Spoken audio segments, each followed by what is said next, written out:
and things. There's no easy answer to this except to say that human beings want to have a sense of control, consistency, that things are expected, that you can have a certain amount of safety in information. And when things are chaotic and they seem chaotic, people want to establish a sense of normalcy or control or a sense of that things will be okay. Now, sometimes you can't do that when things are complicated. You don't have personal control over these large political events. There are some people that feel they must establish that control themselves. Yeah. And they take it to a level of finding an easy target or an easy answer to the problems that we're facing and focusing on that. And then I am justified in doing what I need to do to be able to fix the problem, which is not obviously as simple as it seems. Yeah. Let's draw some distinctions. The arsonist at the state capitol or at the governor's mansion in Harrisburg, the Minnesota shootings of the lawmakers there. You were telling me about an incident involving an Ohio lawmaker being run off the road just last night. Let's put them in one category. Let's put in another category nationalistic type of things that, violence escalates from that. And that seems more planned. That's more planned, though sometimes there are individuals who can plan their attacks, even though they may have mental health concerns. Yeah. But most of the time, and I want to make clear, and it's important here, and we've made this distinction before, is that individuals with mental illness are no more likely to commit violence than the general population. There are some subsets of individuals with mental illness when they are in a psychotic state or something that can be in situations where they cause injury or violence to themselves in particular, by the way. I want to distinguish, too, the number of homicides in the United States and the number of suicides in the United States. The suicide rate remains twice as high as the homicide rate. Yeah. So we hear about the violence and the homicides, but we've got to remember that there are twice as many people annually that die by suicide than by homicide. And that's particularly true in the individuals who struggle with mental illness. Let us focus upon the people who are having a typical day, a normal day. Something happens, something triggers, Right. And all of a sudden, guns get pulled, Right.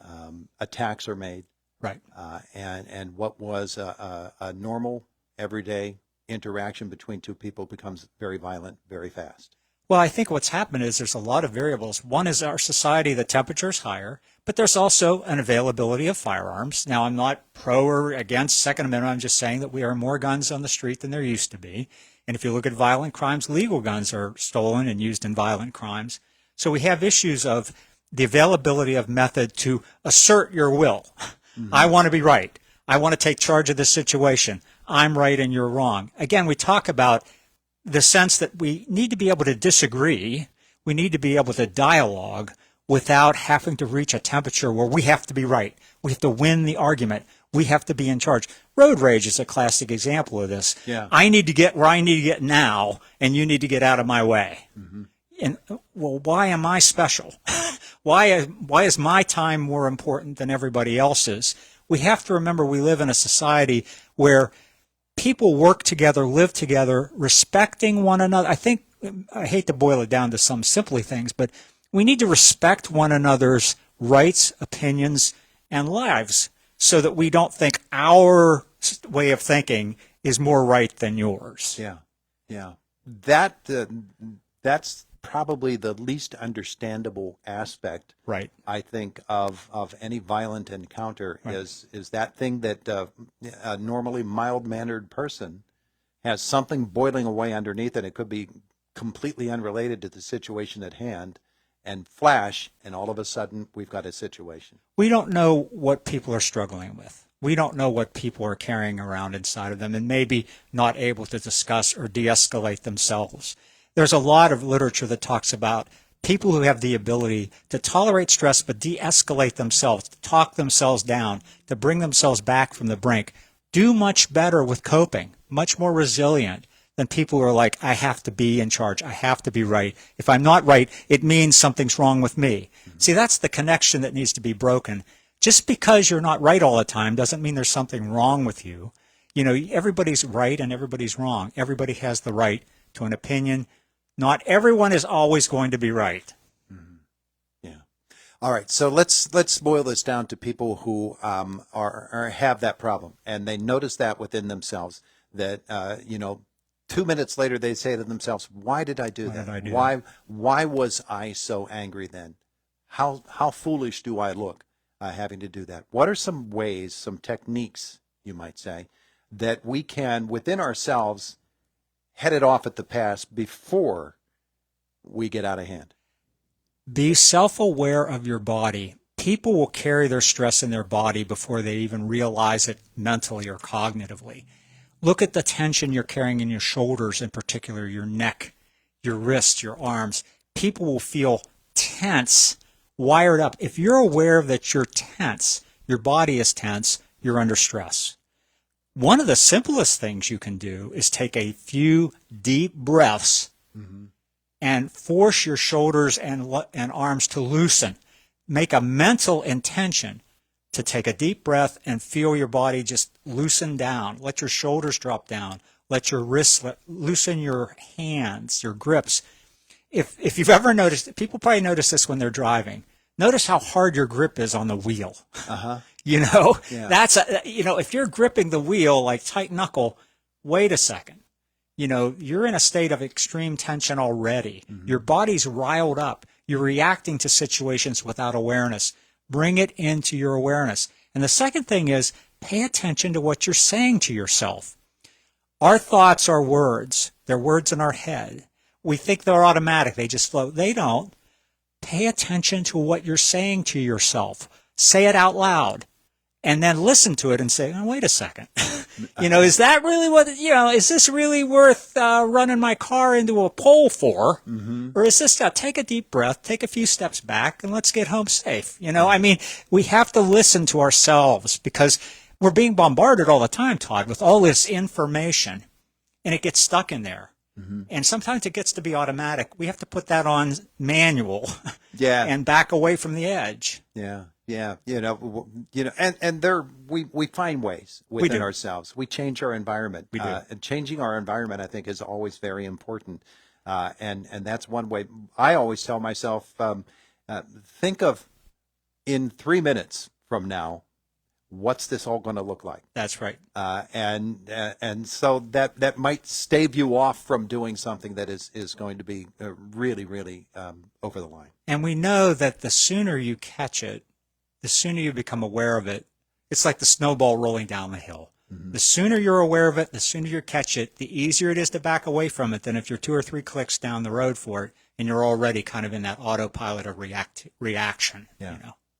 All right, let's put it in the realm of those who are in a crowded situation, particularly in the summertime. In the summertime, as you said, when it's so hot outside, there's a crowd of people, something has occurred, or you're waiting too long in the line at the ice cream stand. That's right. All of these different things, and somebody's temper gets out of hand, and all of a sudden you've got a fight, and people want to join in, and it escalates, and those sorts of things.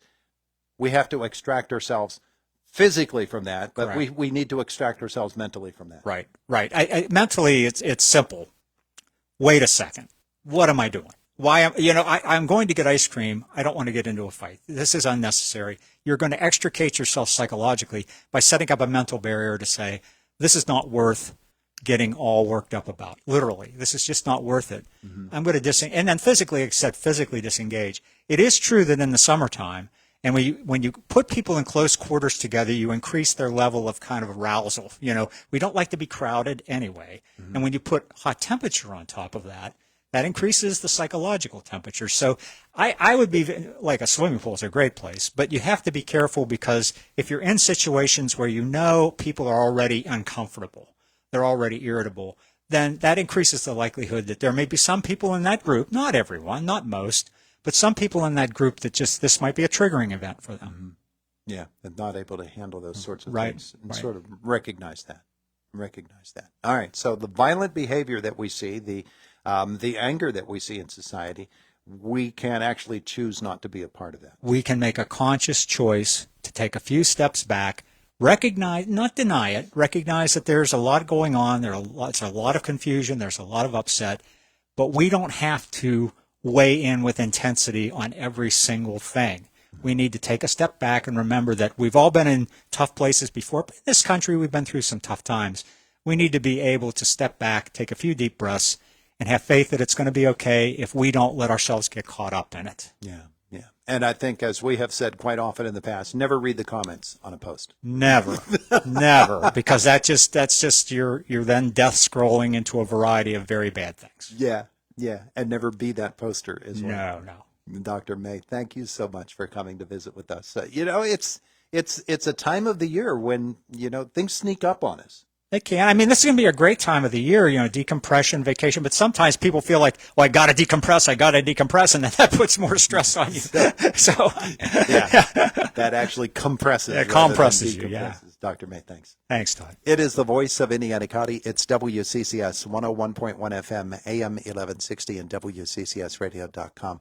We are just about 2 minutes away from 9 o'clock. We talked to Johnny Moses and the Altoona Curve at our 9:45 segment here this morning. Larry Venturini from PA CareerLink will be on with us as well, and we'll visit with Lynette Yarnick, too, from Yarnick's Farm Market. It's Indiana in the Morning. Good morning to you. Hi, this is Jerry Roof from McCabe Roof Funeral Home. The last thing you need when grieving a loved one is the stress of unexpected costs. That's why we take the time to walk you and your family through every expense, no hidden fees, no surprises. Some places average